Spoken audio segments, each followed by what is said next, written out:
अमित एक मध्यम वर्गीय परिवार का लड़का था। वह बचपन से बड़ा आज्ञाकारी और मेहनती छात्र था, लेकिन जब से उसने कॉलेज में दाखिला लिया था उसका व्यवहार बदलने लगा था। अब न तो पहले की तरह मेहनत करता, न ही अपने माँ बाप की सुनता, यहाँ तक कि वो घर वालों से झूठ बोलकर पैसे लेने लगे थे। उसका बदला हुआ आचरण सभी के लिए चिंता का विषय था। जब इसकी वजह जानने की कोशिश की गई तो पता चला कि अमित बुरी संगत में पड़ गया है। कॉलेज में कुछ उसके ऐसे दोस्त मित्र बन गए हैं जो बेफिजूल के खर्चे करने में, सिनेमा देखने में, धूम्रपान करने में आदि है। पता चलते ही सभी ने अमित को ऐसी दोस्ती छोड़ पढ़ाई लिखाई पर ध्यान देने को कहा, पर अमित इन बातों से कोई असर नहीं पड़ता है।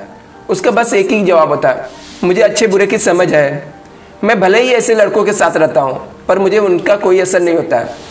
दिन ऐसे बीतते गए, धीरे धीरे परीक्षा के दिन आ गए। अमित ने परीक्षा के ठीक पहले कुछ मेहनत की, वो पर्याप्त नहीं था। वो एक विषय में फेल हो गया। हमेशा अच्छे नंबरों से पास होने वाले अमित के लिए एक किसी जोरदार झटके से कम नहीं था। वो बिल्कुल टूट सा गया।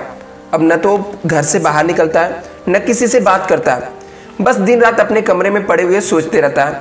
उसकी ये स्थिति देख परिवारजन को और भी चिंता बढ़ गई। सभी ने उसे पिछला रिजल्ट भूल जाने से और मेहनत करने की सलाह दी। अमित को तो मानो सांप से सूंघ चुका था, फेल होने के दुख से उभर ही नहीं पा रहा था। जब ये बात अमित के पिछले स्कूल के प्रिंसिपल को पता चली तो उन्हें यकीन नहीं हुआ। अमित उनके प्रिय छात्रों में से एक था। उसकी स्थिति जान उन्हें बहुत दुख हुआ। उन्होंने निश्चय किया कि अमित को इस स्थिति से जरूर निकालेंगे। इस परियोजना में से उन्होंने एक दिन अमित को अपने घर बुलाया। प्रिंसिपल साहब बाहर बैठे अंगीठी ताप रहे थे। अमित उनके बगल में बैठ गया। अमित बिल्कुल चुप था और प्रिंसिपल साहब भी कुछ नहीं बोल रहे थे। 10-15 मिनट ऐसे ही बात बीत गया। किसी ने एक शब्द नहीं कहा। फिर अचानक प्रिंसिपल साहब उठे, चिमटे से कोयले के धधकते हुए टुकड़े को निकालकर मिट्टी में डाल दिया। वो टुकड़ा कुछ देर तक तो गर्मी देता रहा, अंत ठंडा पड़ चुका था, बुझ गया। ये देख अमित कुछ उत्सुक हुआ और बोला, प्रिंसिपल साहब आपने उस टुकड़े को मिट्टी में क्यों डाल दिया? ऐसे तो बेकार हो गया। अगर आप उसे अंगीठी में ही रहने देते, अन्य टुकड़ों की तरह वो गर्मी देने का काम करता है। प्रिंसिपल साहब मुस्कुराए और बोले, बेटा कुछ देर अंगीठी से बाहर रहने से वो टुकड़ा बेकार नहीं हुआ। लो मैं उसे दोबारा अंगीठी में डाल देता हूँ। और ऐसा कहते हुए उन्हें टुकड़ा को अंगीठी में डाल दिया। अंगीठी में जाते ही टुकड़ा वापस धधक कर जलने लगा, पुनः गर्मी प्रदान करने लगा। कुछ समझे अमित? प्रिंसिपल साहब बोले, तुम उस कोयले के टुकड़े के समान ही हो।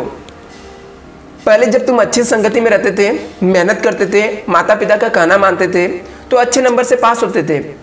पर जैसे वो टुकड़ा कुछ देर के लिए मिट्टी में चला गया और बुझ गया, तुम भी गलत संगति में पड़ गए और परिणाम स्वरूप फेल हो गए।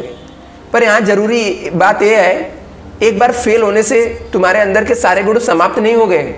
जैसे कोयले का वो टुकड़ा कुछ देर मिट्टी में पड़ने होने के बावजूद भी बेकार नहीं हुआ और अंगीठी में वापस डालने के धधक कर जल उठा, ठीक उसी तरह तुम भी वापस अच्छी संगति में जाकर मेहनत कर कर मेधावी छात्रों की श्रेणी में आ सकते हो, टॉपर छात्र बन सकते हो। याद रखो, मनुष्य ईश्वर की बनाई हुई सर्वश्रेष्ठ कृति है। उसके अंदर बड़ी से बड़ी हार को जीत में बदलने की ताकत है। उस ताकत को पहचानो, उसकी दी हुई असीम शक्तियों को प्रयोग करो और इस जीवन में सार्थक बनो। अमित समझ चुका था उसे क्या करना है। वह चुपचाप उठा, प्रिंसिपल साहब के चरण स्पर्श किए और निकल पड़ा अपना भविष्य बनाने के लिए।